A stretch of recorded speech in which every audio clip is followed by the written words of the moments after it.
How to share full reels on Instagram. To do that, first of all, make sure that you have installed the latest version of Instagram on your phone. After you have already done so, you will see an interface like this. After seeing an interface like this, on the bottom side you can say that just before your profile there is a icon of video, and when you tap on it you can see the reels. And when you scroll down and you like any video and want to post it, you can just see there is a send button. When you tap on it, you will see the option of add to story download. When you download the story, the reel will be downloaded on your gallery and you can simply post this video on your story.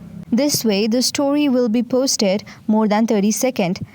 But if you want to post it in short, then you can just tap on the reel and directly send it to your story and add it on your story. So this is how you add a reel to your story. For longer, you can just download the reel and then download the reel to your story.